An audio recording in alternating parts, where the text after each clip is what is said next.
Bonjour mesdames et messieurs, bienvenue dans ce flash d'information. Emmanuel Macron termine ce dimanche ses 72 heures de visite en Côte d'Ivoire à Bouaké. C'est dans la région de Bouaké, au centre du pays. Et sur place, les présidents français et ivoiriens poseront la première pierre du marché de Bouaké, puis ils rendront hommage aux soldats français tués en 2004.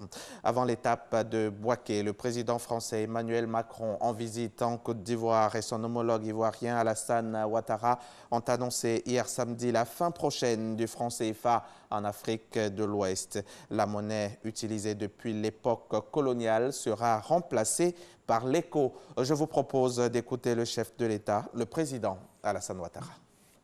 À ma qualité de président en exercice de la conférence des chefs d'État et de gouvernement de l'UEMOA et en vertu du mandat que mes pairs m'ont donné, je suis heureux d'annoncer qu'en accord avec les autres chefs d'État de l'UEMOA, nous avons décidé de faire une réforme du franc CFA avec les 3 changements majeurs suivants. Tout d'abord, le changement du nom de la monnaie, du franc CFA à l'éco. Deuxièmement, l'arrêt de la centralisation de 50% de nos réserves de change au Trésor français et la fermeture du compte d'opération. Troisièmement, le retrait des représentants de la France de tous les organes de décision et de gestion de l'UEMOA. Par ailleurs, cette importante réforme prend en compte notre volonté de construire notre futur de manière responsable, afin d'attirer les investissements privés, de créer des emplois et de poursuivre le développement économique de nos pays.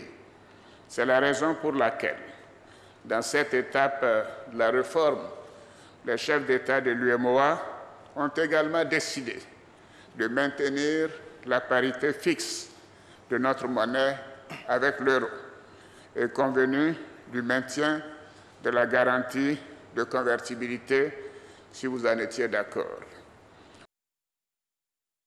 Tout à l'heure dans le 13h. De son côté, Brigitte Macron, accompagnée de Dominique Ouattara, s'est rendue dans la journée d'hier samedi à Bingerville, non loin d'Abidjan. La première dame de France y est allée visiter l'hôpital mère-enfant, une infrastructure sanitaire dont les locaux impressionnent. Vous allez le voir, nous y reviendrons à 13h avec Alexis Ouedraogo. Dans le 13h, nous irons également à Abuja, au Nigeria, où s'est tenu hier le 56e sommet ordinaire des chefs d'État et de gouvernement de la CEDEAO, sommet auquel a pris part le président Alassane Ouattara. Nous y reviendrons avec notre envoyé spécial Awa Touré.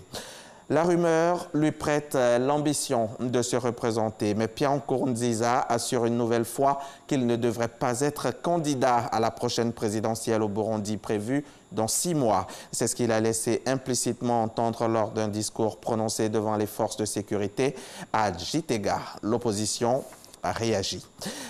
Des milliers de partisans ont acclamé l'ancien président François Bozizé hier samedi 21 décembre à Bangui, la capitale centrafricaine. Pour sa première apparition publique depuis son retour d'exil en début de semaine, l'ex-général a participé à un meeting de son parti, le Kwanakwa, sur un terrain de foot près de l'aéroport de Bangui. Bozizé est rentré à Bangui, selon ses proches, dans un esprit de paix et de réconciliation nationale. Fin de ce flash, rendez-vous aux 13h tout à l'heure donc.